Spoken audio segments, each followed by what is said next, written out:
Andai kata beliau mau menumpas semua lawan itu bisa, tapi tidak dilakukan. Tuh. Dari bidang itu pun beliau bisa masuk kategori sangat adil ya, raja yang adil atau raja adil atau ratu adil. Nah,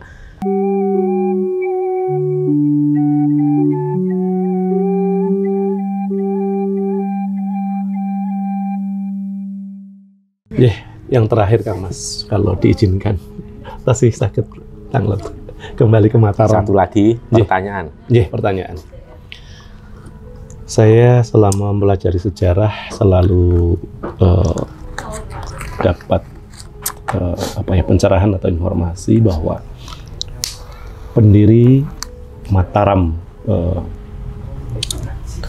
keraton atau kerajaan Mataram, Ki Leres Gusti Ki Gedhe atau Ki Ageng Pemanahan, yang kemudian mendhawuhi putranya Ki Gusti Panembahan Senopati menjadi raja pertama. Nah, ini mungkin kalau ada yang perlu diluruskan. Nah, tapi terkenal dalam sejarah bahwa Sultan Agung Hanyakorokusumo itu dianggap adalah seorang Mahaprabu atau Maharaja teragung atau terbesar Mataram itu sendiri, yang saya selama ini mendengar karena jasanya beliau adalah melawan VOC Belanda di Batavia. Nah, saya ingin menanyakan, mengkonfirmasi ini, dan adakah sebenarnya kenapa Sultan Agung menjadi Mahaprabu yang sangat agung? Apakah istimewaan beliau? Selain tadi Kang Mas sebenarnya udah sedikit menjelaskan, karena beliau betapa ngemong sehingga bisa untuk mendamaikan semua kubu, sehingga beliau menjadi arif bijaksana. Yang tadi sempat ada Kawulo dapat insight yang ini terkait dengan pertanyaan Kawulo, apakah di era itu Mataram itu beliaulah yang disebut Ratu Adil pada masa atau jangka waktu itu? Nyuwun arahan Kang Mas. Sementaranya nih kita terakhir. Kalau enggak pertanyaan banyak lainnya biar di stop antri Kang Mas. Ya, ini pertanyaan terakhir. Kalau disebut beliau sebagai Ratu Adil di masanya ya tidak berlebihan. Rahayu Sagung Tumati.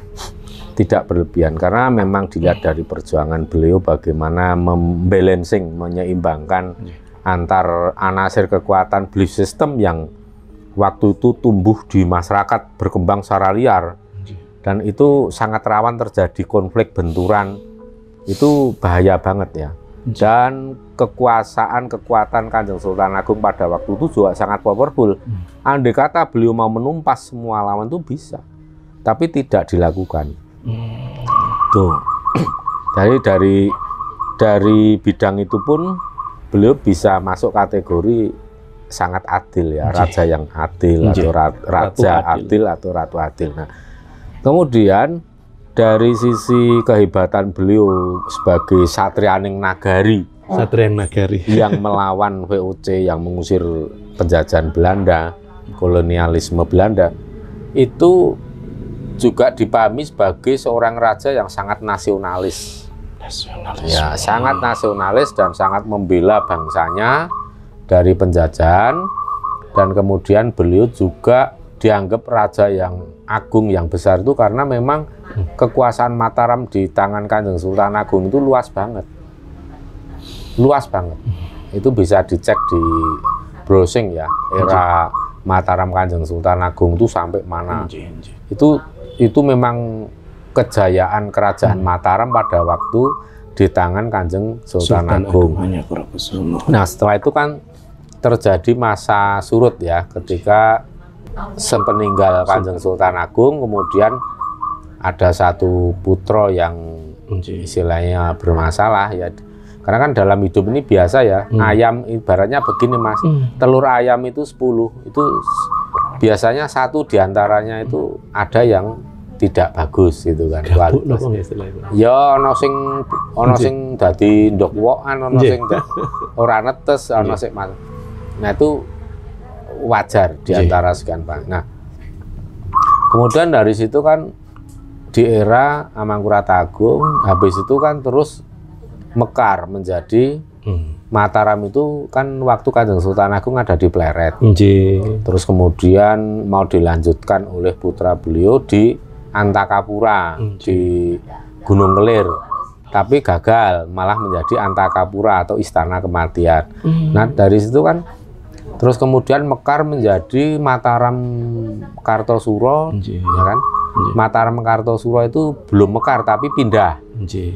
Dari Pleret pindah ke Kartosuro. Nah dari Kartosuro itu kemudian mekar menjadi 3 lagi mekarnya, yaitu ada Mangkunegaran, terus kemudian ada Surakarta sendiri atau Kartosuro, terus kemudian sama ini apa?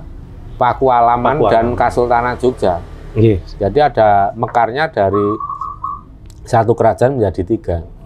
Jadi dari era Sinuwun Pakubuwono II, kemudian mekar menjadi Mangkunegaran, Keraton Mangkunegaran, terus Pakualaman, terus kemudian Kasultanan Jogja yang dipegang oleh Pangeran Mangkubumi kan waktu itu. Jadi 4 ya, dengan Surakarta. Ya, karena jadi 4, Solo 2, Jogja 2. Yaitu dianggap sebagai 4 karena ada efek perjanjian Giyanti, ada upaya memecah belah dari pihak Belanda dan juga seperti itu. Jadi itulah makanya cikal bakal Mataram itu ya di kota gede itu. Cikal bakalnya baik itu yang di Solo maupun di Jogja ya di kota gede itu. Maka kalau di Imogiri itu kan ada Abdi Dalem Ngayogyakarta, Abdi Dalem Kasunanan. Itu ya karena memang keturunan dari 2 teritorial itu. Yang ditayang itu sedekah, sedekahnya dibagi.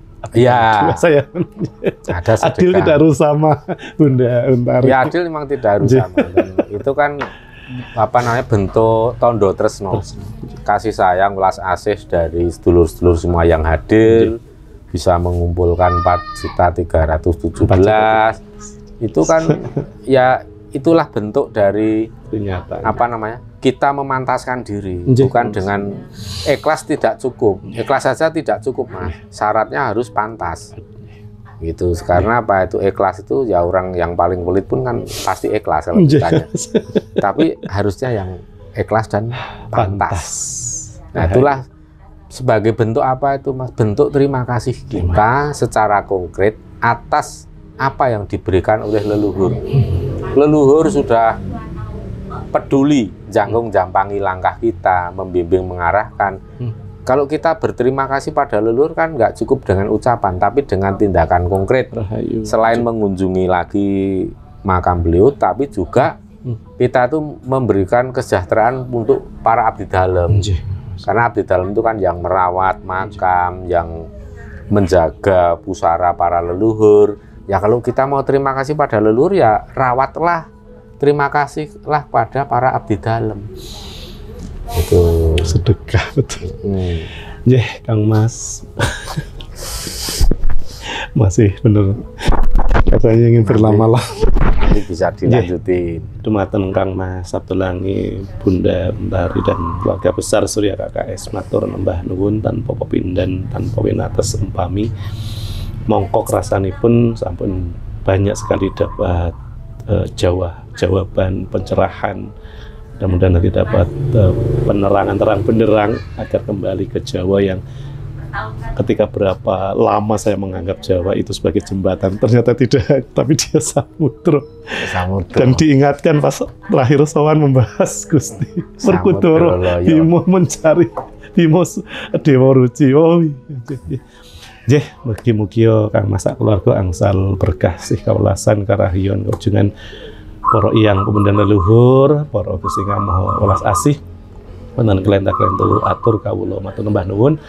Dan ini tadi ada Sasmito dijawab nanti saya soal berikutnya. Saya sudah bertahun-tahun ingin menanyakan kenapa di Nusa Tenggara Barat kok ada nama Bima dan Mataram. Saya meyakini ada hubungannya dengan udah, nanti untuk PR. Untuk PR. Biar pemirsa juga penasaran. Mudah-mudahan sedaya berkah selamat. Matur mbah nuwun, sugeng rahayu, Om Swastiastu, Namo Buddhaya, salam kebajikan. Assalamualaikum warahmatullahi taala wabarakatuh. Matur nuwun. Wilujeng rahayu kang tinemu. Amin. Rahayu lan bejo kang saking kersaning Gusti. Rahayu. Jaya-jaya wijayanti. Rahayu. Matur mbah nuwun. Monggo diminum. Kalau mau ngerokok. Sampai lupa nggak ngerokok satu. Padahal tembus saya pas ngapunten mau bahas Gusti Kanjeng Ibu pada nyuwun, wah ini berat.